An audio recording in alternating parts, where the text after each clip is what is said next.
Sefer Shemot o libro de Éxodo. Vamos a tener una breve introducción acerca de este libro. Me gustaría saber de aquí quién ya tuvo la oportunidad de leerlo todo, quién ya leyó todo el libro de Éxodo. Creo que la mayoría por aquí, ¿no? Hemos llegado, al menos cuando empezamos a tomar la escritura, pues Génesis como que es por default. Llegas a Éxodo y también, ¿no? Es interesante porque ya se empieza a enfocar la historia más en el pueblo de Israel y todo lo de las plagas y toda esta historia, pues hasta cierto punto dramática, es como una saga, el libro de Éxodo. Ya en Levítico es donde se empieza a atorar el carro, ¿no? Ya ahí como que empiezas a meter el acelerador, pero ya no avanza, ya se hace pesado y bueno, números ya ni se diga, ya muchos ya no alcanzan a llegar ahí. Este Éxodo nos va a ayudar mucho a tomar fuerza, a tener un discernimiento más claro del resto de los libros de la Torá, ¿no? Le va a dar mucho más sentido. Y pues este libro que nosotros tenemos en nuestras Biblias llamado Éxodo, en hebreo se le llama Shemot. Los nombres de los libros de la Torá lo toman de las primeras palabras con las que inicia cada capítulo, ¿no? En Génesis pues empieza Bereshit, Bara Elohim, en el principio, ¿no? Que es lo que significa Génesis, el origen, la creación en el principio. En este caso Shemot significa nombres, por lo que inicia en el verso 1, estos son los nombres. Entonces el libro toma este título de ahí, decir los nombres. En latín se le conoce como Exodus y en el griego también se le conoce como el Éxodos. Son los nombres comunes que toma. El autor, pues ahí sí es indiscutible que es Moshe Rabbeinu, Moisés. Moisés al que llamaremos Moshe en todo el estudio. Y la fecha es variable en cuanto a cuándo se escribió, alrededor del año 1450 1410 antes del Mesías. Es probable que sea alrededor de esos años. Y el foco central del libro pues es la liberación, ¿no? Ese es como el punto principal de todo el estudio de este libro. Y se puede dividir en 4 periodos. Tenemos 4 periodos de este libro, que es el de la esclavitud, ¿no? Los primeros capítulos, la liberación, la instrucción, cuando viene la entrega de la Torá, justamente, y después hay una legislación y una organización, ¿no? En cuanto al culto, en cuanto a ciertas leyes para los sacerdotes y en la sociedad que se estaba ya formando en Israel. Esos son 4 periodos muy marcados.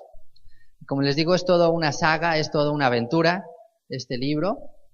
Creo que es, por verlo así, un poco más dinámico que el libro de Bereshit, que el libro de Génesis. Génesis se enfoca mucho en los individuos, en las personas, y Éxodo ya se enfoca en todo un pueblo, en toda una nación. ¿Qué más vamos a encontrar en este libro? Que el libro es como un símil de la vida del creyente. Es una alegoría de la liberación que tiene Dios, del plan de redención que tiene Dios para todos nosotros.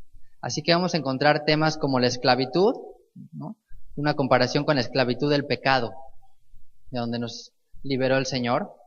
A Moshe como el libertador, en este caso para nosotros Yeshua, nuestro libertador del pecado y de las tradiciones de los hombres. El Éxodo como tal, pues es la salida de la esclavitud y es un anticipo de lo que vendrá a ser el segundo Éxodo, que dice en Jeremías capítulo 16, que está por darse. El Cordero de Pesaj, pues es una alegoría de Yeshua como nuestro Cordero Pascual. Toda la persecución que viene de parte de Faraón, pues son todas estas fuerzas del mal, las fuerzas del enemigo, que están persiguiendo constantemente a Israel, que están oprimiéndolo, que están tratándolo de destruir y que no lo va a dejar ir con tanta facilidad. Esta división del mar es como Dios va removiendo, ¿no? Todos los obstáculos con tal de que lleguemos hasta donde Él tiene marcado para nosotros. La columna de fuego y la nube también, que es muy conocido en este libro, es la presencia de Dios que nos va acompañando a lo largo de esta vida, ¿no? Tanto de día como de noche su presencia está ahí con nosotros. Todas las multitudes que vemos en el libro de Éxodo, que salen y que son parte del pueblo y que por una parte provocan ahí ciertas grietas dentro del mismo pueblo de Israel, pero que por otro lado también el Señor los recibe, Yo lo definiría con la frase Meloja Goyim, que ya la estudiamos, la plenitud de los gentiles. Lo que explica Pablo en Romanos 11, que son todos los considerados gentiles que son parte también de Israel. Esto lo vemos también reflejado en el libro de Éxodo. ¿Qué más nos enseña el Éxodo? Pues el maná, ¿no? La provisión de Dios y como una alegoría de Yeshua siendo el pan de vida. Yeshua siendo el proveedor, el sustentador de nuestras vidas en el desierto, en este mundo. Él es el pan que puede saciar nuestra alma. El agua que sale de la roca de toda la peña. Yeshua mismo dijo también ser esa agua corriente, esa agua viva que va a quitar y calmar nuestra sed. Y por último, el tabernáculo, la construcción del tabernáculo, todo lo que representa es, por un lado, el cuerpo del Mesías y el futuro templo que se habría de construir, el lugar de comunión entre todos los creyentes, el corazón de la ciudad de Jerusalén, de la nación de Israel. No era nada más una construcción más, sino era algo que iba a representar la presencia de Dios entre todo el pueblo, y en este caso una morada, ¿no? Una morada celestial para nosotros en un futuro muy cercano. Todo esto lo vamos a encontrar en Éxodo. Entonces les digo, hay que ver Éxodo con ojos mesiánicos, con ojos de redención, con ojos proféticos, pensando que lo que vamos a leer pues no es casualidad con lo que podamos estar viviendo hoy o estaremos por vivir. Como les digo, cualquier coincidencia con la realidad no es casualidad, no es una mera coincidencia como tal, es parte de un plan de Dios. Y ahorita lo vamos a ver. ¿Y qué otros temas se tocan en el libro? Vimos que se divide en periodos, pero hay temas también principales, que es la esclavitud y la liberación, el primer Pesaj, la primera celebración de la fiesta de Pascua, el surgimiento de la Kehilá. Vamos a estudiar quién es la iglesia, quién es lo que se conoce como la iglesia de Dios, que a veces así aparece en el Nuevo Testamento, y aquí a veces nos aparece como congregación. Este libro nos va a enseñar quién es la iglesia, por qué nosotros no le decimos iglesia aquí cuando nos reunimos, sino Kehilá o congregación. La entrega de la Torá, bueno, yo creo que ahí sí es como un parteaguas dentro de todo el libro de Éxodo. La historia del becerro de oro también nos va a dejar muchas lecciones, es otro tema importante. Y casi al final, pues todas las leyes referentes al culto, que ahí les voy a pedir que tengan a lo mejor un poquito más de paciencia. Es información más técnica, pero también es muy interesante. Van a ver ahí al Mesías en muchos de estos cultos, de lo que se hacía, de lo que mandó Dios. Así que, ¿cómo se sienten? ¿Listos para arrancar? ¿Sí? ¿De aquí hasta los 40 capítulos? ¿O hasta que regrese el Mesías? ¿Ah? ¿Todos traen su Biblia? Bueno, porque si no la traen, se vinieron ahora sí que desarmados y no puede ser. Pues bueno, pues que el Eterno nos bendiga en esta hora, en este inicio de este libro tan interesante y tan hermoso, que ponga su espíritu dentro de nosotros y principalmente que ponga en nosotros el anhelo de cambiar, el anhelo de transformar nuestra vida, de transformar nuestro corazón, de transformar nuestro interior y que no sea solo conocimiento, que sea algo práctico para nuestras vidas. Ese es el anhelo que yo tengo y la expectativa que yo tengo al tomar este libro entre mis manos. Bueno, acompáñenme al capítulo 1 del libro de Shemot. Éxodo capítulo 1. Podríamos denominar este capítulo o llamarlo como las estrategias del mundo para esclavizarte. Como les digo, cualquier parecido con la realidad podrá ser mera coincidencia, dirían algunos, o será que no hay nada nuevo debajo del sol, ¿verdad? Dice en el verso 1, estos son los nombres de los hijos de Israel que entraron en Egipto con Jacob. Cada uno entró con su familia. Y así termina, casi así termina el libro de Génesis, en el capítulo 49, cuando Jacob termina de bendecir a las tribus, así termina. Estos fueron los 12 tribus de Israel, y esto fue lo que su padre les dijo al bendecirlos, a cada uno por su bendición, los bendijo. Y aquí el verso 1 de Éxodo dice, estos son los nombres, este es el título que le da precisamente, son la frase que le da nombre al libro, estos son los nombres, Shemot. Y me llama mucho la atención porque dices, bueno, ¿cómo empezar una historia así?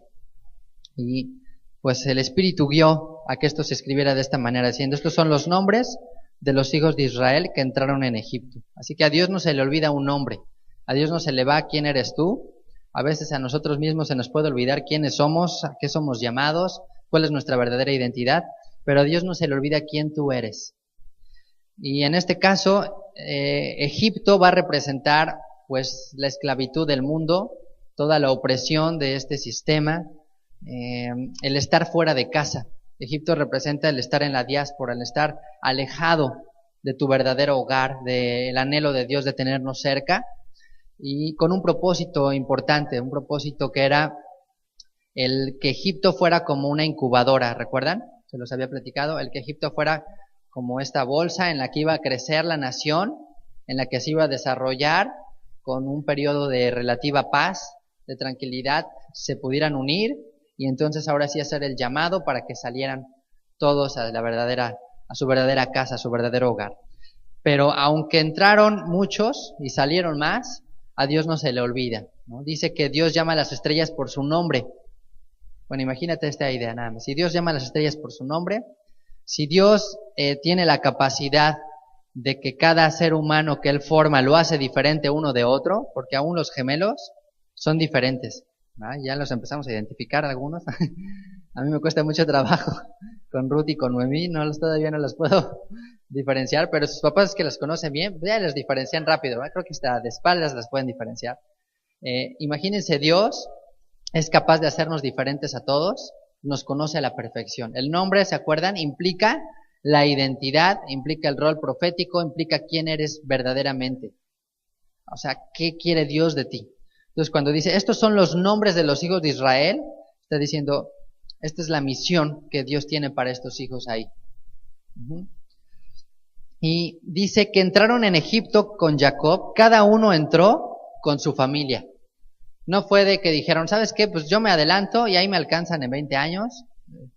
O que los chavos, pues ya cada quien agarró su camino y ya se fueron. No, aquí todos entraron juntos y la idea de Dios es que salieran juntos.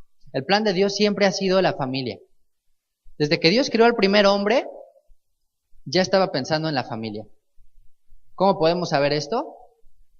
Pues muy simple. ¿Por qué no hizo a Eva de la tierra también? ¿Lo sacó de dónde? De Adán. O sea que ya venía 2 por 1, ¿no? El kit.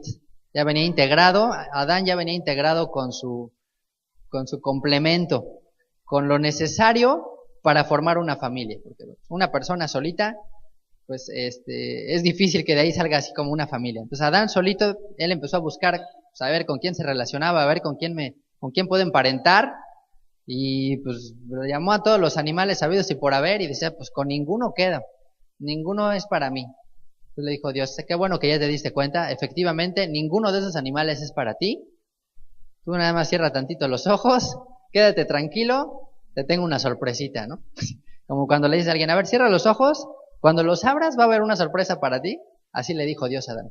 Tú cierra tus ojitos un ratito, ya cuando los abras, wow, ¿no? ¿Qué dijo Adán? Dijo, woman, ¿no? Por eso dice que, wow, esta es carne de mi carne, esta es una mujer para mí. Entonces Dios siempre tuvo, pues yo los veo así, ¿no? En su mente, en su corazón, no hacer individuos o individuos así solos, sino hacer familias. Y de esas familias, pues generar una nación, generar una sociedad. ¿Y cuál fue el primer mandamiento que se le dio a Adán y a Eva? Uno muy difícil. Fructificad y multiplicaos, o sea, tengan muchos hijos, no se preocupen por dónde van a tenerlos, no se preocupen por cómo los van a alimentar, hay mucha tierra, hay mucha comida, espacio hay y alimento hay. Lo que nos falta a veces es fe, ¿verdad? Nos ha faltado fe, hemos fallado en esa parte, yo me reconozco que me ha faltado fe ahí con el Señor. Y pues ese fue el mandamiento que Dios le dio a Adán, ten muchos hijos para que seas una familia numerosa y para que seas de mayor influencia en el mundo. Así que por eso es importante, ¿no? Los hijos y la comunión unos con otros, el ser parte de una familia. A mí me gusta la palabra quejilá, porque quejilá también significa familia. Eso también significa quejilá, una gran familia. Entonces, somos muy diferentes, pero somos una familia y espero que lo sigamos siendo durante mucho, mucho tiempo. Y pues me llama la atención que Israel no salió de un libro, no salió de la idea de un hombre, salió de familias. Así fue como surgió, de muchas familias, no de una sola. Y esto yo creo que fue para enriquecer aún más la inmensa familia que se iba a nombrar. Entonces todos entraron con su familia, el plan de Dios es que todos salieran con las familias, desde el más chico hasta el mayor. Y esta primera generación que entra a Egipto, yo creo que tenía la expectativa de que la estancia iba a ser temporal, de que dijeron, bueno, aquí nos vamos a quedar un ratito, y está la promesa de que el Señor nos habrá de dar esta tierra, la tierra de Abraham, la tierra de Isaac y la tierra de Jacob. Pero al pasar el tiempo, no cabe duda que la última generación veía a Egipto ya como su hogar permanente. Y eso es lo que nos pasa cuando ya naces, ahora sí que alejado de la verdadera ciudadanía. Cuando naces fuera de casa, ya consideras tu hogar, pues otro lugar, el mundo, Egipto. La diferencia entre la primera generación y la generación que le tocó salir es que la primera generación vivió otras experiencias, vivió la libertad, vivió pisar Tierra Santa, vivió la libertad que había en el Señor. Y la generación que ya nació en esclavitud, que ya nació en Egipto, ya estaba su mente condicionada y acostumbrada a ver los ladrillos, a ver esa tierra, a ver ese panorama. Y necesitamos cambiar esa mentalidad también nosotros. También nosotros nacimos en Egipto. Todos. Es más, aunque alguien haya nacido en Israel, hay una parte de Egipto ahí también. Porque es parte de nuestra mente, de nuestro corazón. ¿Y qué nos llama Dios? Renovar nuestro entendimiento.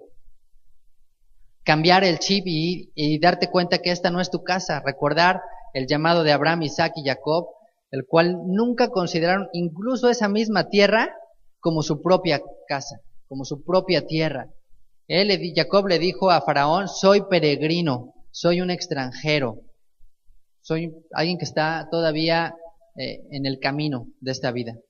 Todavía no estoy donde debería de estar. Así se consideró Abraham, así se consideró Isaac, a pesar de que Isaac nunca salió del territorio de Israel, y así nos deberíamos de considerar nosotros. No te digo que ya salgas y vendas todos y vámonos de aquí, pero sí considera que este mundo no es tu hogar. Sí considera lo que dicen Jacob, oh almas adúlteras, ¿no sabéis que la amistad con el mundo es enemistad con Dios? Dios tiene un llamado diferente para nosotros. Un día se va a hacer, literal, físicamente, geográficamente, el Señor nos llevará. Pero aún así, si hay algo en tu corazón de ir adelante, puede ser de mucha bendición poder llegar allá antes. Nada más ahí nos van preparando, ¿no? Un terrenito los que tengan el llamado de irse antes, ahí nos preparan algo. Pero eso es importante, que el inicio de la esclavitud no empieza en el lugar, empieza en nuestra mente y empieza en nuestro corazón. Desde que nos condicionamos y pensamos, aquí nací y aquí me voy a morir y no voy a cambiar. ¿No? Como gente dice, pues así soy y ya no voy a poder cambiar. Así nací, te dice más bien. Así nací y así me he de morir. Y Dios te dice, no, aunque hayas nacido así y aunque hayas nacido aquí, yo tengo un llamado para ti. Pues el primer llamado a la libertad es, recuerda quién eres, recuerda tu nombre, recuerda de dónde saliste, esta no es tu casa. ¿De dónde te llamó el Señor? Y empieza a nombrar nuevamente a las tribus, o a las cabezas de las tribus, en el verso 2, dice, Rubén, Shimón, Leví, Yehudá, Isaacar, Zabulón, Benjamín, Dan, Neftalí, Gad y Asher. Todas las personas que le nacieron a Jacob fueron 70 y Yosef estaba en Egipto. Cuando esto sucedió, estaba Yosef siendo virrey en Egipto cuando entraron todas estas familias. Dice aquí que entraron 70, ¿okay? Y pues nombra a todos los hijos por su nombre, los llama. Imagínense toda toda la familia entrando ahí. Yo me imagino, decía también un amigo, ¿no? Como cuando Jacob llamaba a todos sus hijos, a ver, Rubén, Dan, Neftalí, tú deja esto de allá, y todos los hijos y los nietos y todo el tumulto que se hacía donde iban. Y también aquí nos marca los nombres una vez más para recordarnos que ellos no cambiaron su nombre a pesar del ambiente, a pesar del lugar, a pesar de la cultura extranjera. El nombre es una forma de defensa, vamos a verlo así, contra la asimilación, contra el mundo, ¿no? Algunos ya no nos tocó esa repartición cuando nacimos, pero hay una identidad interna que por lo menos no debemos de olvidar. Pero si ya conocemos esto, pues no perderlo para nuestros hijos, porque es importante. Es el nombre, en el nombre hay poder, en las palabras hay fuerza, el mencionarlas es invocar algo. Entonces, cuando está diciendo aquí Dios Rubén, Simeón, Leví, Judá, Isaacar, todos ellos, está haciendo un llamado espiritual de su identidad, de su rol profético. Así, cuando nosotros podemos llamar a nuestros hijos con ese llamado que creemos que tienen, es una defensa para ellos en un futuro decirle, oye, recuerda que desde que naciste, el título que tienes es por algo. Ahora sí, perdón, porque no eres como Juan Pérez, no eres como cualquiera, eres diferente y tu nombre por algo también es diferente. Pues a Dios no se le va ningún detalle. Y bueno, nos dice aquí que entraron 70, me gustaría que viéramos en Génesis 46, para ver pues cuántos entraron, si entraron 40, si entraron 66, entraron 70 o entraron 75. Génesis 46, verso 26. Dice aquí, todas las personas que vinieron con Jacob a Egipto, procedentes de sus lomos, sin las mujeres de los hijos de Jacob, todas las personas fueron 66. Entonces aquí se hace el conteo de 66.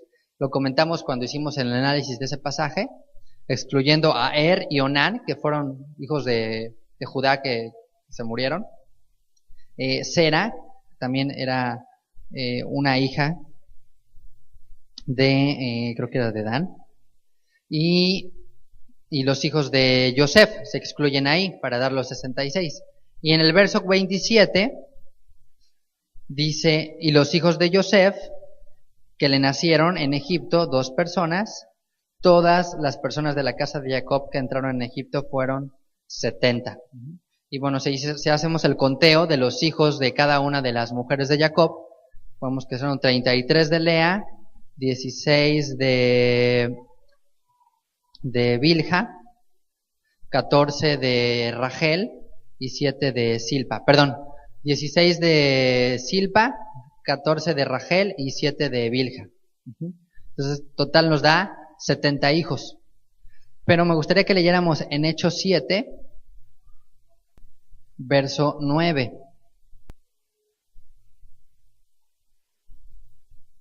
Porque Esteban, uno de los que eran llamados diáconos de la Quejilá del primer siglo, fue alguien que, híjole, el capítulo 7 es toda una historia del Tanaj, del pueblo de Israel. Se echa un resumen así impresionante sin ver apuntes, en un momento muy difíciles. Y él comenta también esto en el verso, vamos a leer desde el verso 9, Hechos 7, verso 9. Dice, los patriarcas, movidos por envidia, vendieron a Joseph para Egipto, pero Dios estaba con él, y le libró de todas sus tribulaciones, y le dio gracia y sabiduría delante de Paró, rey de Egipto, el cual lo puso por gobernador sobre Egipto y sobre toda su casa. Vino entonces hambre a toda la tierra de Egipto y de Canaán, y grande tribulación, y nuestros padres no hallaron alimentos. Cuando oyó Jacob que había trigo en Egipto, envió a nuestros padres la primera vez. Y en la segunda, Joseph se dio a conocer a sus hermanos, y fue manifestado a Paró el linaje de Joseph. Verso 14. Y enviando Joseph, hizo venir a su padre Jacob y a toda su parentela en número de 75 personas.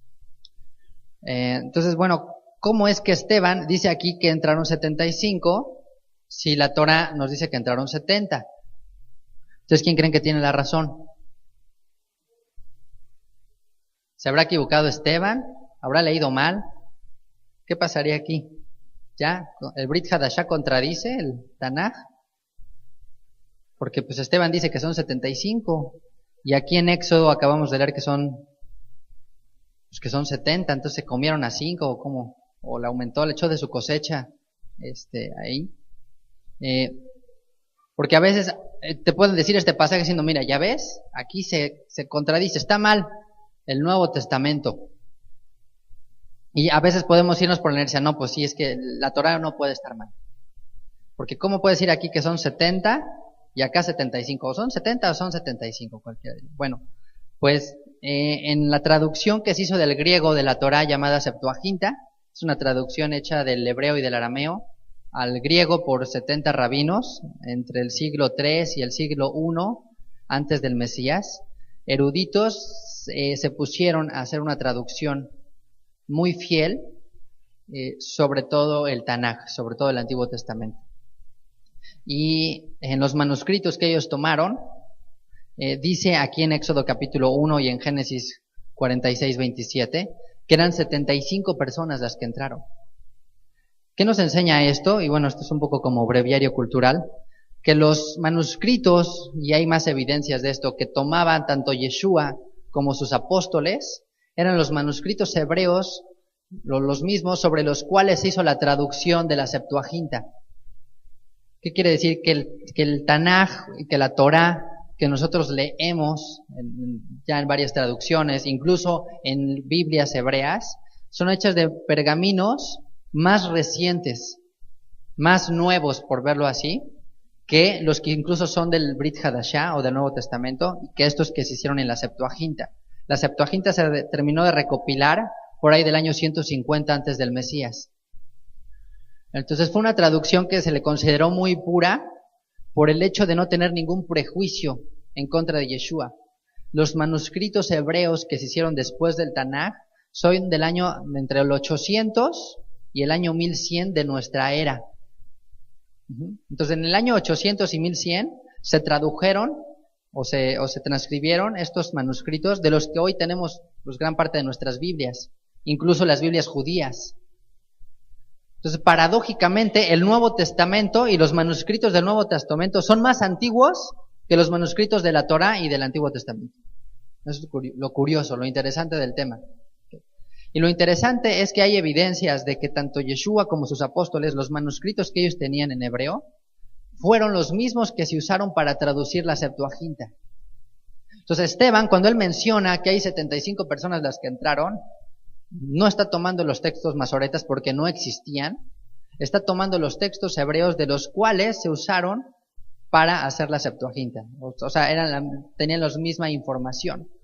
Y bueno, hay varios pasajes en la Torá y en los profetas que han sido cambiados, o bueno, fueron ahí ligeramente modificados para que no hubiera ninguna relación de que Yeshua es el Mesías, ¿no? Hay más de 17 variantes o diferencias, por ejemplo en Isaías 53, del texto de la Septuaginta con el texto masoreta. Curiosamente o casualmente es Isaías 53, que habla del siervo sufriente. Entonces faltan letras, hay modificaciones, hay alteraciones. Entonces hay incluso palabras que se cambiaron deliberadamente para que la gente no relacionara que Yeshua era el Mesías. Como el Salmo 22, cuando dice, horadaron mis manos y mis pies. Ahí cambias una letra y en lugar de decir horadaron o traspasaron, dicen, están como león en mis manos y mis pies. Entonces no es lo mismo, están como león en mis manos y mis pies, a decir, horadaron mis manos y mis pies. Porque si se horadaron mis manos y mis pies, traspasaron mis manos y mis pies, pues ¿en quién vas a pensar?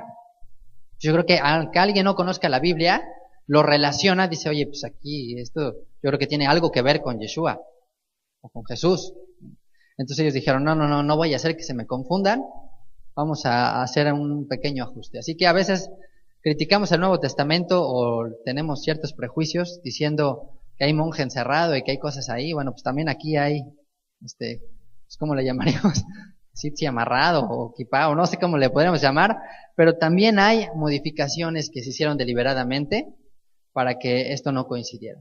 Entonces no es que Esteban se haya equivocado, Esteban no está contradiciendo la Torá, Esteban más bien está confirmando que los manuscritos que él está tomando son más antiguos que los que hoy se consideran dentro de la Torá y dentro del Tanaj y dentro de los profetas. Y hay otros pasajes que ya en su momento iremos viendo, en el Evangelio de Lucas, en la carta, ciertos pasajes que toma, por ejemplo, el autor a los hebreos, dices, bueno, ¿y esto de dónde lo sacó? Si tú vas al pasaje que dice el Salmo, no dice eso. No es que no diga eso. Lo que pasa es que pues, no dice en nuestras Biblias eso. Pero los pasajes que tomó el autor a los hebreos, y si le está escribiendo a hebreos, por supuesto que tenían que verificar que estuviera escrito así. Entonces la gente a veces tiene prejuicios con el griego porque dice, ay no, es que Dios no habla griego. Bueno, Dios no está limitado a un idioma. Dios creó todas las lenguas. Sí, Él la va a restaurar en algún momento. Pero la lengua como tal no hay nada inmundo en sí mismo. Una cosa es la mentalidad y la filosofía y la manera de pensar. Y otra cosa es que es un dialecto, que es un idioma, y nada más. Al contrario, se buscó hacer traducciones de la escritura al griego en su momento para difundirla, para hacerla llegar a más personas. Y yo digo, bienvenido, qué bueno, que se hagan todos los idiomas, que se hagan todos los dialectos la traducción de la Biblia, porque así va a ser. Entonces no es que Esteban contradiga el Tanaj, eran efectivamente 75 en lo que dicen las traducciones de la Septuaginta, y aun si no fuera, hay una manera muy simple de explicarla, y es como lo dan a entender algunos comentaristas, que bueno, en el texto que cita, o lo que dice Esteban, él dice que toda su parentela, entonces se podría considerar que Jacob entraría aún con sus mujeres, aunque Rachel no estuviera viva, será parte del mismo pueblo, diciendo, bueno, pues también entró Rachel, también entró Lea, entró Silpa y entró Bilha. Y el mismo Jacob dan 75 personas.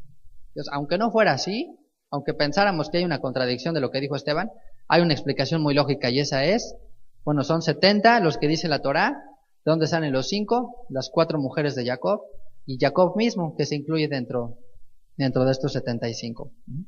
Pero, bueno, sin duda eran más de 75 porque ya para ese entonces Israel ya había adquirido gente, ¿se acuerdan? Habían tomado, pues hay personas en Siquem cuando hicieron sus hijos la matanza, ya se habían unido seguramente otras personas, habían adquirido siervos y muchas otras posesiones, entonces no eran 70 o 75, yo creo que era bastante más, a lo mejor 200, 250 personas las que entraron a Egipto con Jacob. Bueno, pues después de este breviario cultural sobre esto que a veces pudieran algún día toparse, ¿no? Porque a veces llegas a estos pasajes y alguien te dice, oye, a ver, o sea, aquí Esteban dice que 75 y en ningún lugar dice 75. Y bueno, pues es que estamos hablando de dos cosas diferentes.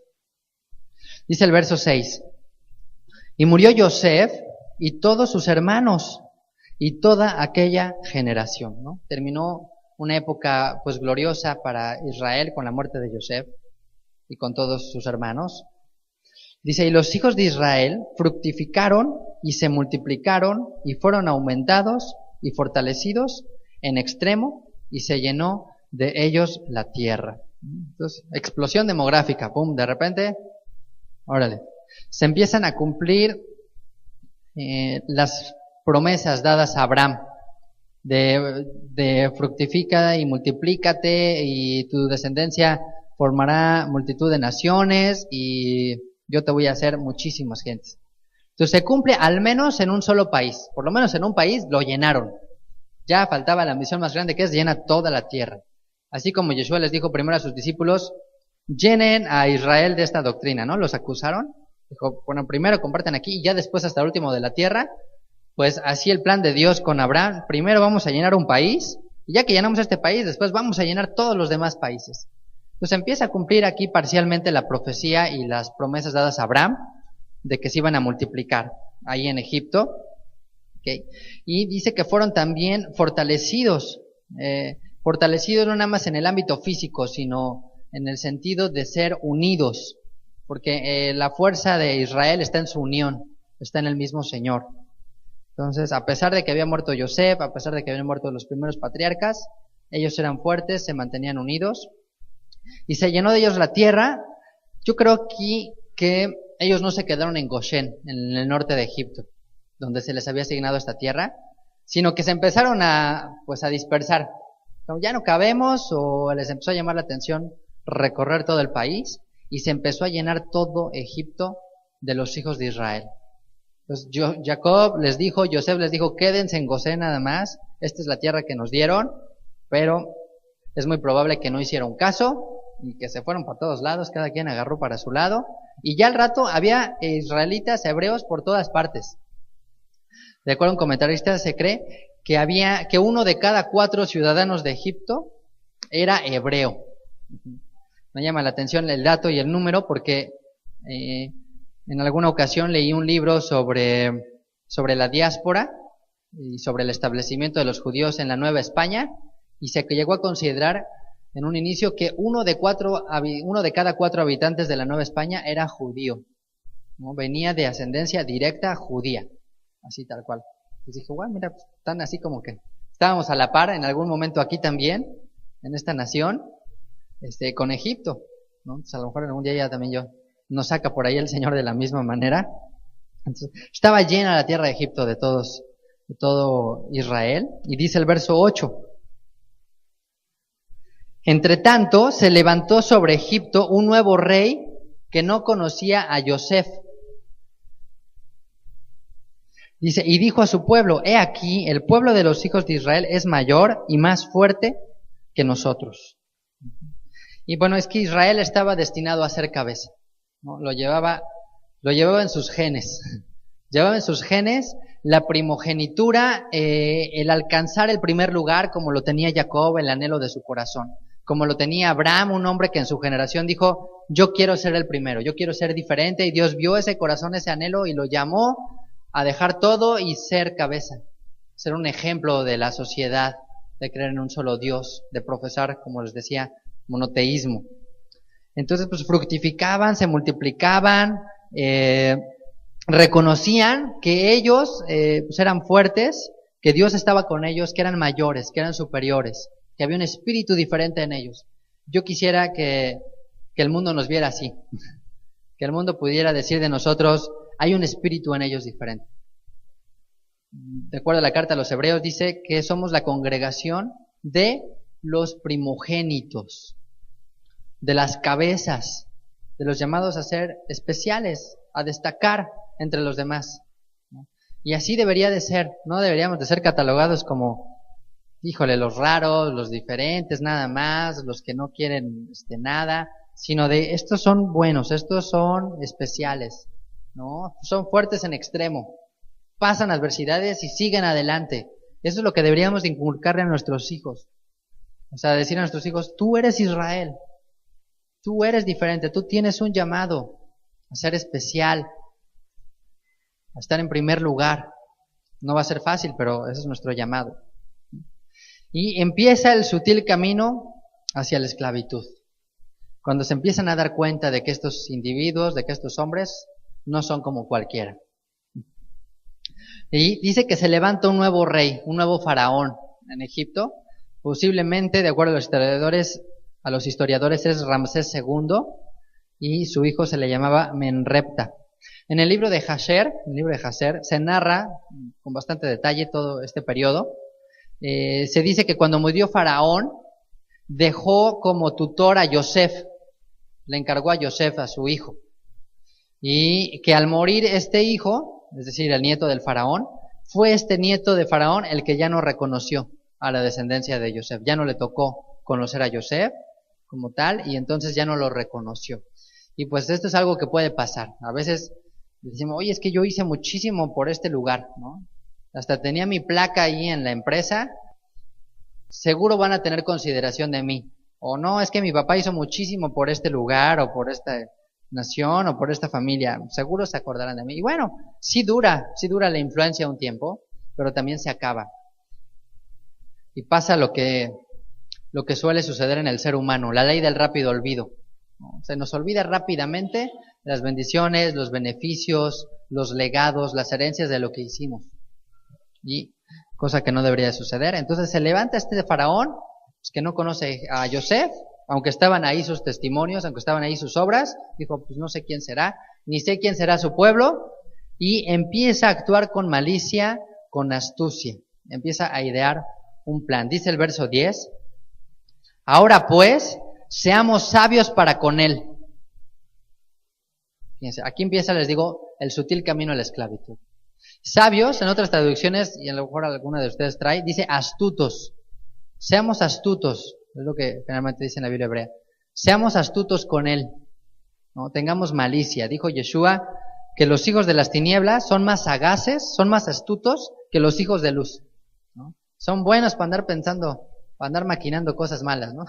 Son creativos para lo malo, para andar viendo cómo oprimir al prójimo.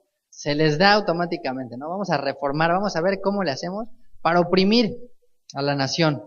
Entonces este hombre no quiso hacer un exterminio así masivo, porque hasta para los mismos egipcios, pues eso hubiera sido una atrocidad, eso hubiera sido una barbarie. O sea, tampoco había motivo para hacerlo, ¿no? Es un poco lo que hizo Hitler. O sea, él empezó poco a poco, no fue así, agarró él mismo una pistola y empezó a meter, sino empezó a trabajar la mente, empezó a hacer propaganda, empezó a meter ideas, empezó a repetir tantas veces una mentira que la convirtió en verdad.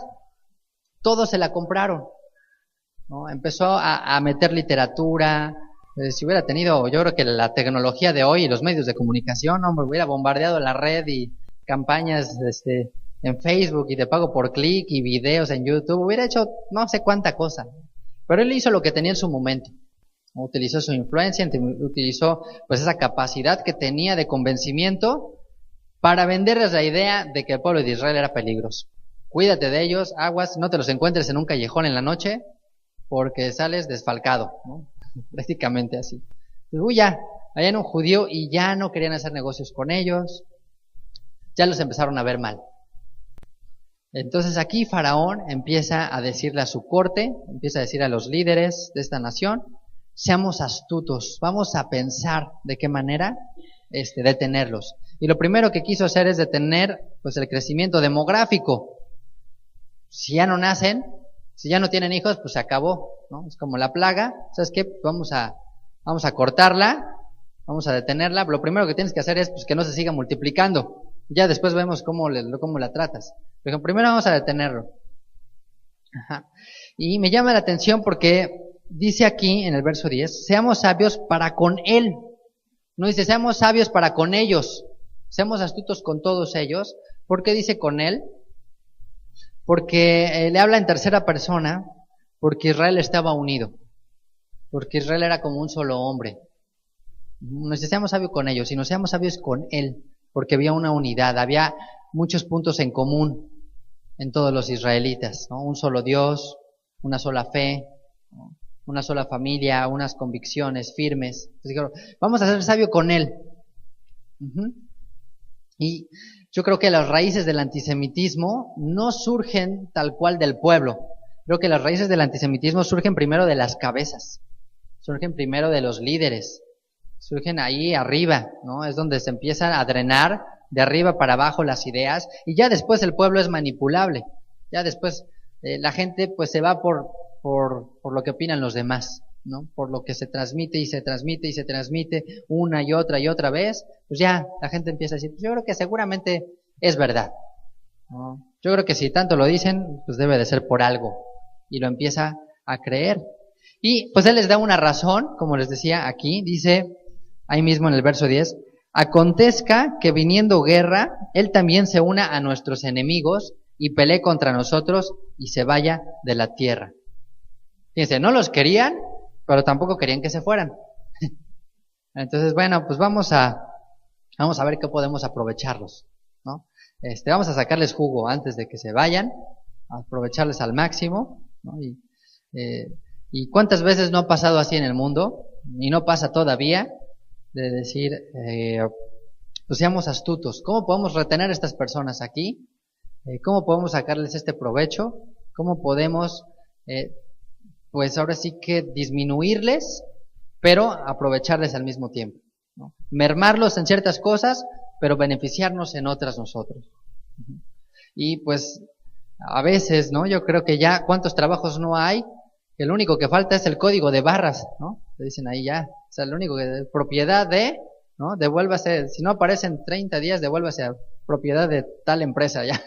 Tienes ahí tu chip integrado o tu GPS ya para ver a dónde andan, ¿no? Ya no puedes, hasta en las bicis les van a poner los GPS al ratito, para en todo instante, en todo momento, circuitos cerrados, Pues cuánto hoy de las ideas que se manejan sutilmente no tienen un propósito, no digo que sea todos los casos, ¿no? Pero a veces de controlar masivamente, ¿no? Al pueblo, las ideas de las personas. Y es terrible y es muy fuerte, porque pensamos que no nos va a pasar, pensamos que no vamos a crear en esclavitud, pero somos bien manipulables, somos bien influenciables, ¿no? Todavía somos muy dependientes de muchas cosas, ¿no? Y el llamado de Israel es hacia la libertad. Así que yo te invito que si puedes, busques tu libertad también en esa parte. No es fácil, no es sencillo, también Dios tiene un camino para cada uno, por algo también Dios nos ha puesto en diferentes lugares para aprender y madurar. La historia no es la misma para todos, pero si puedes hacerlo, búscalo más, le dijo Pablo, ¿se acuerdan? Pablo escribe una carta a Filemón de, si puedes buscar tu libertad, pues búscala, o sea, trata de obtenerla. Okay. Y entonces el pretexto que les da dice que no vaya a ser que empiece la guerra y se una contra nuestros enemigos y pelee contra nosotros, ¿no? Se nos va a voltear de repente ahí en contra. Y pues era conocido que los hijos de Jacob eran muy poderosos, eran muy fuertes. En el libro de Jacer, nada más como breviario cultural también se los dejo, dice que hubo unas batallas ahí entre Yosef y los hijos de Sab e Ismael, que Ismael juntó ahí un ejército de los reyes de África y que se fueron a hacer la guerra para rescatar al nieto de Sab, que estaba cautivo en Egipto. Entonces que salieron los hijos de Israel junto con Yosef y combatieron contra Esaú y contra Ismael, y que salieron también egipcios con ellos. Pero ya estaba la batalla ahí durísima y que los egipcios dijeron, no, saben que ahí nos vemos, esto está muy fuerte, y que se regresaron.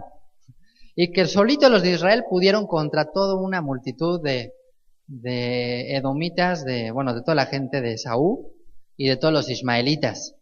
Y entonces que cuando vieron los egipcios, esos dijeron, oye, no, estos cuates sí están, pero en otro nivel, o sea, aguas con ellos, no vaya a ser que está padre que estén con nosotros, pero pues no tan cerca, porque pues, en una de esas se le ocurre enojarse, que nos van a hacer a nosotros. Incluso dice ahí que cuando estaban regresando los hijos de Israel, que empezaron a matar a los egipcios que claudicaron, que se regresaron, que porque les dio miedo, dijo, no, como que andan de cobardes, órale. Pues también se los echaron ahí a 200 egipcios por andar de miedosos. Y entonces los egipcios dijeron, oye, no, estos sí son hombres extraordinarios. En el Talmud pues es muy rica, muy amplio ahí las historias sobre la fortaleza de los hijos de Jacob y los hijos de Israel. Les he comentado algunas, ¿no? De todas las cosas que hacían impresionantes, ¿no? Supuestamente por la fuerza física que tenían y todo esto. Entonces, pues es algo que a lo mejor estaban considerando, que dijeron, oye, estos son muy buenos en la pelea, no vaya a ser que se nos volteen, mejor vamos a cortarles ahí la semilla, que ya no sigan adelante. Y esto es lo que se idearon en el verso 11. Entonces pusieron sobre ellos comisarios de tributos que los molestasen con sus cargas, ¿no? Los de Hacienda, a tocarles a todas horas, ahí te llaman en la madrugada, en el día, en la noche, bueno. Por cierto, paguen impuestos, no es de Dios no pagarlos. Dice, pusieron sobre ellos comisarios de tributos, de impuestos, que los molestasen con sus cargas. Entonces, si te ha molestado pagar impuestos, que dices, ay, es que sí me duele el codo pagarlos, bueno, pues ya sabes de dónde vienen, acuérdate de los hijos de Israel, a ellos también los molestaban, y seguramente más fuerte. Dice, y edificaron para Faraón las ciudades de almacenaje, Pitón y Ramesés.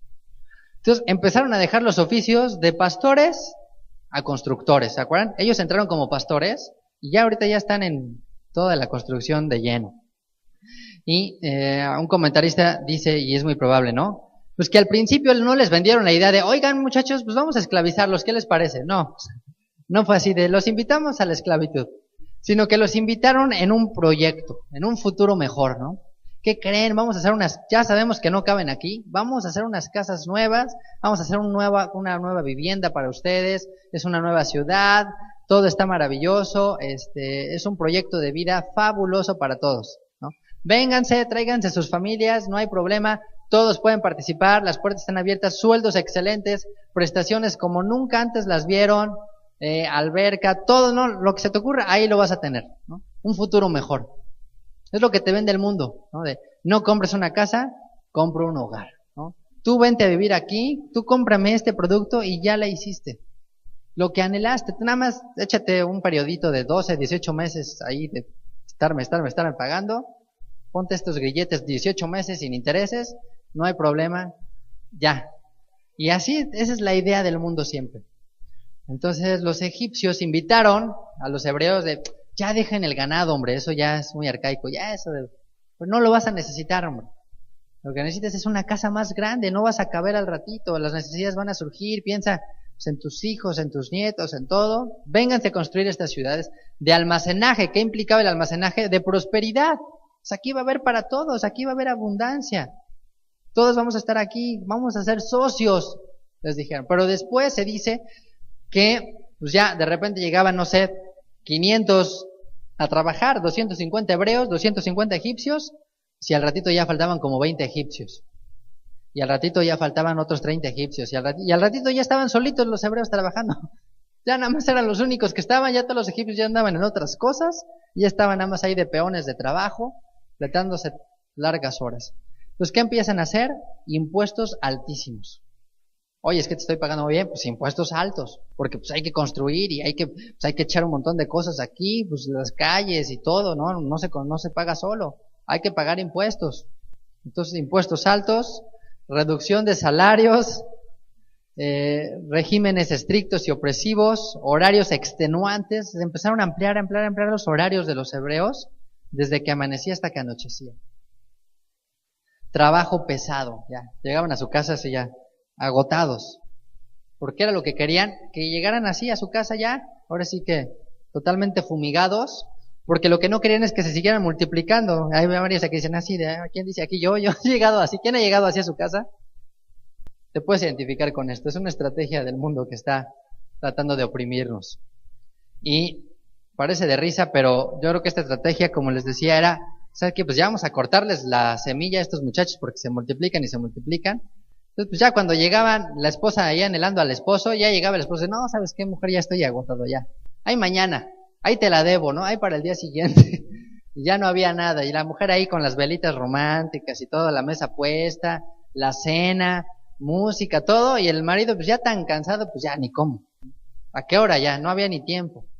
Entonces, pues es una manera sutil de decir, ¿sabes qué? Ya, no tengas más hijos. Porque, híjole, si así no puedo, si ahorita estoy cansado, si ahorita estoy cargado, estoy agobiado, no, imagínate con más hijos, menos voy a poder.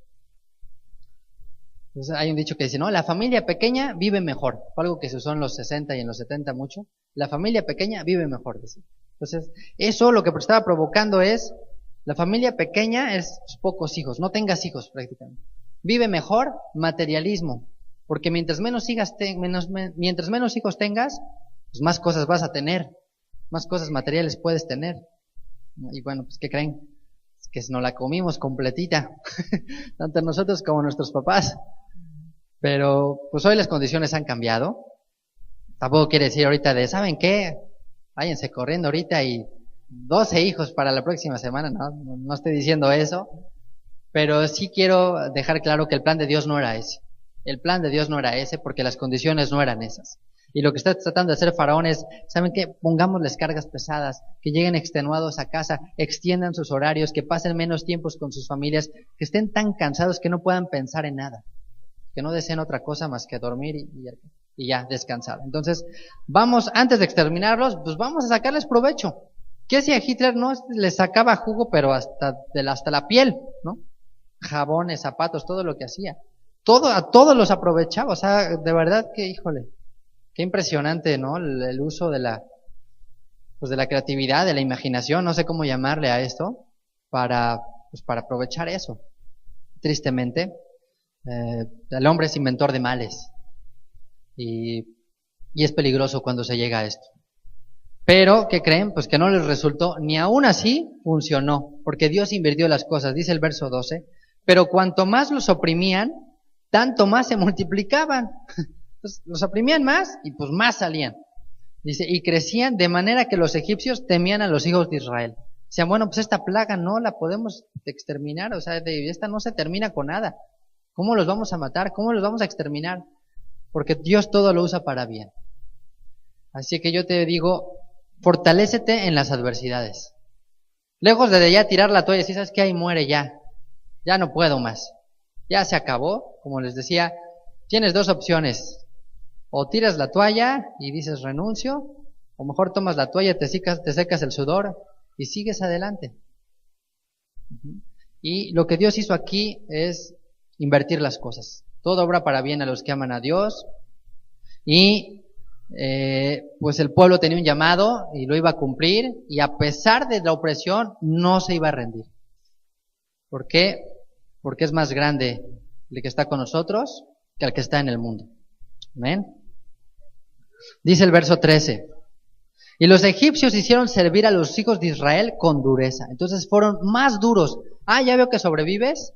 O sea, aguantas la fumigada, a ver si aguantas los pisotones, ¿no? O sea, no funcionó el fleet, no te puede exterminar así, pues vamos a tratar de más fuerte todavía. Y eso es algo que el mundo está tratando de hacer. O sea, ¿cuántos productos y cuántas cosas no están diseñadas para producir esterilidad, para desviarnos nuestra atención de nuestra familia, para robarnos tiempo con nuestros hijos, para desenfocarnos de nuestra esposa, para olvidarnos del llamado que Dios tiene, agotarnos en todos los sentidos, físicamente, emocionalmente, espiritualmente?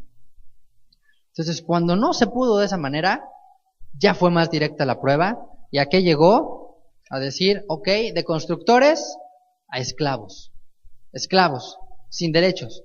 Ya, no había derechos humanos, no había ONU, no había nada que los defendiera ahí. Dice, los egipcios hicieron servir a los hijos de Israel con dureza, con rigor. Verso 14, y amargaron su vida con dura servidumbre en hacer barro y ladrillo, en toda labor del campo y con todo su servicio, al cual los obligaban con rigor. O sea, con firmeza. Así que empezó a cambiar todo su vida, rápidamente, ¿no? Mal alimentados, golpeados, sin derechos, diezmados física y moralmente, humillados, porque eso también te disminuye, ¿no? Cuando estás deprimido, cuando te sientes solo, cuando no ves el fruto de lo que estás trabajando. ¿Cuántas veces puedes estar trabajando y trabajando, trabajando y trabajando en algo y al final de cuentas no sirvió para nada? O dices, oye, pues también tengo mi corazoncito, ¿no? No sirve para nada, y al ratito ya te pueden correr, te pueden sustituir. Es más, llega, mira, te presento, esta máquina te representa. Ya, hace lo que tú haces, pero 10 veces más rápido y más barato. Y ya. Entonces, el mundo es fuerte, ¿no? En el trato con los hijos de Dios. Eso es lo que estaba haciendo Faraón, tratando de oprimirlos, ¿no? Y esa es una estrategia más del mundo, de llevarnos a ese punto hoy. ¿Cuántos empleos no hay que incluso son pues denigrantes, ¿no? Son humillantes incluso, que puedes llegar a pensar, bueno, y oye, pues ¿por qué lo hace esta persona? O ¿por qué deja que lo traten así? O sea, casi, pues ya nada más falta que el jefe se los agarre ahí a cinturonazos, o sea, o sea, excesos en todos los sentidos. Y dices, pues la necesidad, ¿no? Como decía un compañero, decía, el hambre es canija, ¿no? Cuando le decíamos, oye, es que no vamos a conseguir quien nos lo haga por tanto, por 200 pesos, decía, el hambre es canija, tú no te preocupes. Yo dije, ¿no? Y sí, nunca faltaba quien lo hiciera. Tristemente a veces así pasa, el hambre es canija y pues yo lo hago. Y son trabajos fuertes, ¿no? Decía, ¿quién fue un expresidente, ¿no? Que dice un comentario dice, los mexicanos hacen trabajos que incluso ni los negros quieren hacer, ¿no? Incluso llegó a hacer ese comentario. ¿Quién fue? Creo que fue Fox, ¿no? Creo que expresidente de México llegó a decir es que estos trabajos ni los negros los quieren hacer y los mexicanos sí los hacen. Fue toda una polémica ahí por su comentario que llegó a hacer. Pero, pues imagínate aquí, los hebreos estaban haciendo trabajos que nadie quería hacer. Nadie, no había máquinas, no había pues así como de, bueno, pues tráete tu animal y que él lleve la carga. Tú llevas la carga, tú haz todo, lo peor para ellos. Entonces se considera que los pusieron a hacer los peores trabajos, los trabajos más pesados. Incluso habla aquí la palabra que eran como trabajos inútiles, como trabajos sin sentido. Como diciendo, a ver, ustedes 50, pónganse a hacer 50 hoyos, ¿no? Órale, todo el día haciendo hoyos. Al día siguiente, tápenlos, ¿no? O sea, así, nada más, por tenerlos entretenidos, por tenerlos ocupados, por tenerlos cansados, ¿no? Hartos. Y una vida en la que no podía salir, ¿no? Como la carrera de la rata. Vuelta y vuelta y vuelta y vuelta y vuelta y vuelta y no vas a llegar a ningún lado. Entonces a veces el Señor te pone en un estado así, ¿sabes hasta dónde? ¿Hasta qué? ¿Para qué? Hasta que clames a Dios. Hasta que digas, ya no puedo más. El problema, ¿sabes cuál es? Que somos de dura cerviz. Que después se hace callo y que después nos acostumbramos a la servidumbre, nos acostumbramos a la mala vida. Yeshua sanó un hombre paralítico de 38 años. Antes de sanarlo le preguntó, ¿quieres ser sano? Yo digo, oye, después de 38 años, ¿qué pregunta es esa? ¿Cómo quieres ser sano? Pues claro que por supuesto que quiero ser sano. Pero si le preguntó es porque a veces la mente está condicionada y el corazón de ya llevar una vida así, de llevar una vida miserable. Entonces dice, ¿quieres ser sano? O sea, ¿sí quieres o no? Y le dijo, no, pues es que no tengo quien me meta. Dijo Yeshua, ¿quieres o no quieres? Si quieres, tú confía en él. A veces es bueno preguntarnos eso. ¿Quieres salir de la esclavitud? ¿Quieres salir de la opresión? ¿Ya te cansaste los latigazos o ya más bien estás agarrando cariño? ¿Sabes qué? Cuando digas ya quiero, ya no puedo más, es ahí cuando el Señor se manifiesta. Es cuando el Señor se revela. Porque dices, ¿sabes qué? Ya, Dios mío, ya sácame de esta situación. Ya no puedo con este problema, ya quiero salir de esto. Ya no puedo más. Ahí es cuando dice, perfecto, ahora sí estás listo para salir. Porque a veces hay que probar lo amargo para poder valorar lo dulce. A veces hay que probar lo amargo para disfrutar, para deleitarnos en lo dulce. A veces no es malo que nuestros hijos tengan una probadita de ciertas opresiones. Estaba escuchando un estudio que alguien dice, la vara, dice, es una probadita del infierno.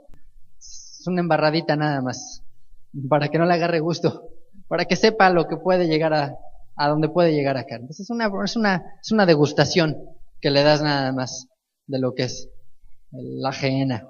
Entonces dice en el verso 15, dice, y habló el rey de Egipto a las parteras, otra estrategia más, de las hebreas, una de las cuales se llamaba Cifra y otra se llamaba Fúa, y les dijo, cuando asistáis a las hebreas en sus partos y veáis el sexo, si es hijo, matadlo, y si es hija, entonces viva. Pues, Faraón idea otra estrategia ya que no funciona, dice, ¿sabes qué? Pues de una vez, ya para que los hacemos crecer. Está bien, pues la mano de obra, barata o gratis, pero ya mejor ni eso, ya de una vez desde el inicio, ya, lo cortamos en seco, desde raíz, vamos a detenerlo, desde el mismo parto, disminuimos la población. Pero pues le estaba pidiendo ayuda a las mujeres equivocadas. De acuerdo a Flavio Josefo y a un comentarista también de la Septuaginta y a otro rabino llamado Barbanel, dice que estas mujeres eran conversas, sus nombres son semitas, eran egipcias convertidas al judaísmo, a la nación de Israel, vaya. Entonces pues ellas estaban para dar a luz, para apoyar, para hacer brillar la luz, no para apagarla. Entonces les estaba pidiendo algo sumamente cruel, algo muy difícil. Imagínate estar en la situación de las mujeres, decir, ¿sabes qué? Su tarea es, se acabó esto. O sea, terminar la vida ahí. Pues si es niño, mátenlo. Si es niña, déjenla vivir. Lo triste del asunto que leemos aquí es que hoy en el mundo sucede lo mismo. Solo que son los mismos padres los que de manera voluntaria lo hacen. O sea, no hay un faraón detrás. Bueno, sí hay un faraón ahí espiritual. Pero hay un faraón ahí. Por ejemplo, es grave ya el caso que hay en China, de que están tirando a las niñas a los botes de basura, las están matando, las están abortando, porque como desde hace ya muchos años solo hay derecho de un solo hijo, pues cuando ven que es niña, para afuera, no les están permitiendo vivir, entonces pues los chinos nada más quieren varones. Entonces en un ratito va a ser una población de puros varones y no va a haber mujeres, y bueno, pues qué bueno que ya se casaron muchas, porque cuando venga la invasión china, van a andar buscando mujeres por todos lados. Pero, este es chiste, pero es cruel esta parte y es difícil pensar que hoy en día, esto que lo vemos así como un edicto de Faraón, como una imposición de Faraón, hoy voluntariamente el hombre lo está llegando a hacer. Y no solo eso, sino está yendo más atrás, porque ya no nada más está aniquilando a las niñas, en el caso de los chinos, o aquí Faraón a los niños, sino a los niños y a las niñas. ¿Cómo? Pues cuando tú no quieres tener hijos, cuando todo el ambiente que circula es de cero hijos, cero, nada que ver con el matrimonio, nada que ver con las familias, te estás haciendo peor que Faraón. Según el Talmud, dice que el papá de Moshe, se divorció cuando escuchó el edicto de que los niños iban a ser arrojados al mar. Pero Miriam, su hija, le dijo, oye, tú estás peor que Faraón, porque Faraón por lo menos mata a los niños, pero tú estás matando a los niños y a las niñas porque ni siquiera nacen, o sea, ni siquiera les das oportunidad de que nazcan. Entonces ya como que todos los varones lo reconsideraron y se volvieron a casar. Y dijo, no, ¿saben qué? Si regresemos con nuestras mujeres, tengamos muchos hijos porque estamos cayendo en lo mismo que Faraón. Hoy el mundo promueve esto. El espíritu de Faraón sigue reinando y diciendo, no tengas hijos, olvídalo, haz tu vida, no los necesitas, ¿no? Pues el aborto, ¿cuántos países ya más hay que no lo están legalizando? Entonces, híjole, eso es un tema muy fuerte. Y bueno, cifra viene de una raíz que significa adornar o embellecer, brillar. Y fua, o púa, también significa brillo, viene de la raíz dar voces. Entonces, se considera que Cifra era una mujer que como que limpiaba a los bebés y los cuidaba y les ayudaba. Y Fua era alguien que les hablaba al bebé cuando nacían, ¿no? Inmediatamente como que hacía una conexión con ellos en su identidad, les recitaba el Shema, como que los hacía conectarse con la familia en la que estaban naciendo. Entonces, era común esto de las parteras, o sea, que les ayudaban a sostenerse, ¿no? Y era la que recibía a los niños. A veces cuidaban a los bebés cuando la mamá, después del parto, estaba ahí convaleciente, cuidaban de ellos. Y Faraón les dijo, ¿saben qué? Aniquílenlos. Pero no obedecieron, dice el verso 17. Pero las parteras temieron a Dios y no hicieron como lo mandó el rey de Egipto, sino que preservaron la vida de los niños. Y el rey de Egipto hizo llamar a las parteras y les dijo, ¿por qué habéis hecho esto? Que habéis preservado la vida a los niños. Y las parteras respondieron a Faraón, porque las mujeres hebreas no son como las egipcias, pues son robustas, y dan a luz antes que la partera venga a ellas. Y Dios hizo bien a las parteras, temiendo a Dios, Él prosperó sus familias. Entonces, Dios bendice a estas mujeres, heroínas de su generación, ¿no? Y tenemos el primer caso bíblico de desobediencia civil por obedecer al Señor. ¿Se acuerdan? El mismo Pedro les dijo al Sanedrín, es necesario obedecer a Dios antes que a los hombres. ¿Quién más desobedeció un edicto del rey? ¿Quién más desobedeció las actas civiles? ¿Qué otra mujer lo hizo? Una mujer. La misma Esther, en su momento ella se armó de valor y dijo, pues si he de morir, que muera, sé que no me está permitido, sé que estoy transgrediendo el decreto del rey, pero no me importa. Hay cosas por las que vale la pena arriesgar la vida. En lugar de estar ahí manejando a 200 kilómetros por hora, o me aviento del bungee, o quiero hacer esta cosa loca, mejor arriesga tu vida por cosas que valgan la pena, por dar la vida por los demás. Y no sé si ustedes han visto o leído, ¿no?, esta historia de esta mujer llamada Irena Sendler, no sé si algunos de ustedes han leído un poquito de ella. Se le llama la Schindler polaca. Fue una mujer que salvó a 2.500 niños judíos del exterminio nazi en los guetos de Varsovia. Y cuando la descubrieron, algunos añitos después, fue torturada en 1943 todavía, fue torturada, le rompieron las manos, le rompieron los pies, sufrió muchísimo. Pero ella nunca abrió la boca, nunca confesó. Lo que ella hacía es que ella era enfermera y en los guetos los sacaba a los niños con el pretexto de que tenían tifus o otras enfermedades, cualquier cosa, ya después buscaba cualquier pretexto. Los sacaba en ambulancias y después los sacaba, dice, pues que en botes de basura y hasta en los carros de bomberos y hasta entre las mismas ropas los sacaba a los bebés, o sea, hacía cualquier cosa por salvar a los niños. Que a veces iba con las familias y los trataba de convencer de, ¿sabes qué? Déjame llevarme a tu hijo, a tu nieto, porque los van a exterminar. Y algunas familias no querían desprenderse de los hijos, y cuando regresaba por ellos, para convencerlas, ya se los habían llevado. Y ya se terminaba esa vida. Pero ella salvó a 2.500 niños. Y lo que hizo también, muy interesante, es que anotaba el nombre judío, el nombre hebreo del niño de la familia, y los enterró abajo de algunos árboles, de algún manzano, botellas de cristal, los enterró ahí. Y cuando después de que pasaron los nazis, ella misma personalmente desenterró todos estos botellas, y a los niños que les había encontrado hogar en hogares pues, católicos, cristianos, en otros lugares, pues buscaron las familias. Lógicamente la mayoría pues, de esas familias desaparecieron, pero ella salvó a muchísima gente. Bueno, Schindler se hizo muy famoso, él se considera que ayudó a 1,200 judíos, alrededor de 1,000 judíos. Pero esta mujer había pasado en el anonimato durante décadas, hasta que principalmente un grupo de estudiantes en Estados Unidos hizo una investigación y empezó a salir a la luz todo lo que esta mujer hizo. Y callada, o sea, y ella dice, bueno, ya murió de 98 años, y murió pues amarrada ahí a una silla de ruedas, o sea, de los sufrimientos que tuvo de la tortura, quedó muy mal. Y ella al final de su vida dijo, yo no me considero una heroína, yo no me considero héroe, ¿no? Dice, porque todos los días, dice, sigo cargando en mi conciencia que pude haber hecho más. Se arriesgó su vida, sufrió muchísimo con tal de salvar a esos niños, con tal, por esta causa mayor, ¿no? Sin ser ni siquiera del pueblo de Israel. Yo cuando estaba pues leyendo acerca de esta historia, se me quebraba el corazón y digo, Dios, o sea, danos ese sentir, danos ese corazón, ¿no? Danos de verdad ese valor de estar dispuestos a arriesgar nuestra vida por cosas así, ¿no? Por liberar a alguien de la esclavitud. Incluso porque pues estos niños que nacían, la idea del mundo pudiera haber sido, pues bueno, de todas maneras van a ser siendo esclavos.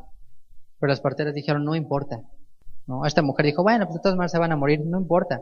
Arriesgó su vida por ellos. Y de hecho hay un video, hay una película de esta mujer que se llama The Courageous Heart, El Corazón Valiente, de Irene Sendler. Si quieren, búsquenlo así. Después les paso el link en Google.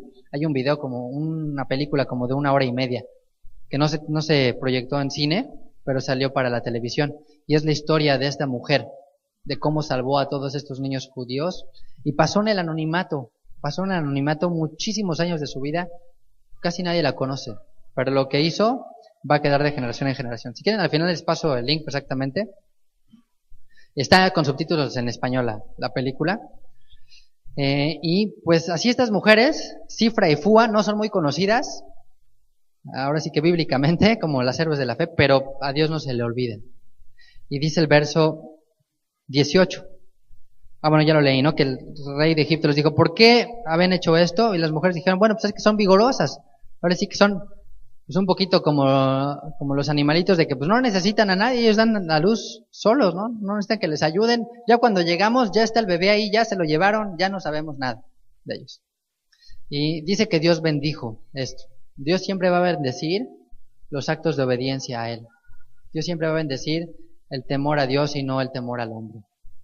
Y dice el verso 21, y por haber las parteras temido a Dios, Él prosperó sus familias.